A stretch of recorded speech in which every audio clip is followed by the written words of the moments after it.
When I think of London, I think of it as being one of the capitals of Europe. I think if you let yourself be open to it, it's a very imaginative city. It's really alive. London is a constant inspiration. This web that has grown has sort of captured these pockets of history. It's the world that I want to inhabit.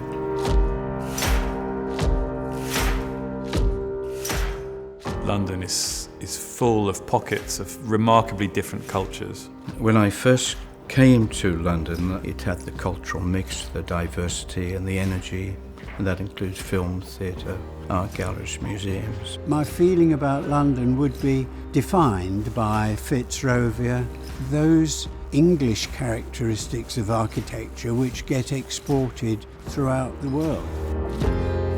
I have a passion for brutalist architecture, so I love a number of the buildings on the South Bank, the National Theatre, places like the Barbican, and the Royal Festival Hall, very special. The outdoor, the landscape there, the bits of sculpture, the staircases, all of those bits are part of my kind of childhood memories of what public space should be like. And then you have that amazing energy of the River Thames, which of course is the city's lifeblood. And that river has carried so much of London's construction, its wars, it being sort of the route for people on quests.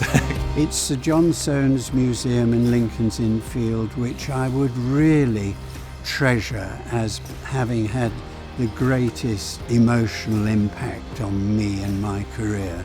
Architecture's not just about building, it's understanding the touch of a material, the sound of a space. The kind of quality of light through glass. You know, whether a city has birds in it, you know, and what sounds the birds make. We're dealing the space between the human form and the shell of the building itself.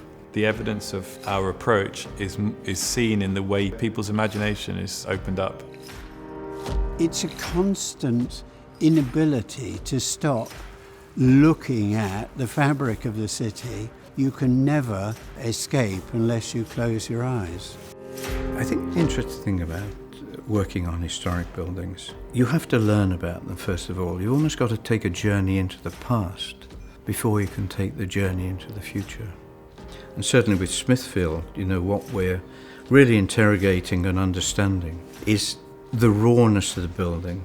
This is another market which is on that route towards representing its focus of cultural activity within the City of London. We've had a chance to go in and open the time capsule and see a world which had been forgotten. I can remember going down into the spaces underneath the general market and being completely blown away by the volume that there is underground. Nothing prepares you for that. It's almost like a valley where tall buildings are peering over this thing and saying, come on, why don't you change? And it's actually saying, well, actually, let me take a breath and I'm going to become something else. It shows virtuosity in all sorts of materials which only became available in the late 19th century. It's only when you start talking with the sort of curatorial teams and the aspirations of the museum itself that you really get an understanding of what's required. We're trying to say, how can we make this building into a flexible, stimulating place for the future? What kind of architecture can support that? It's places for rest and reflection.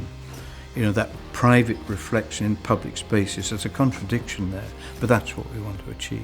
I think the purpose of a museum in the city, the purpose of the Museum of London, is to remind us what a remarkable place this is and what story we are part of. This is going to be one of London's great spaces.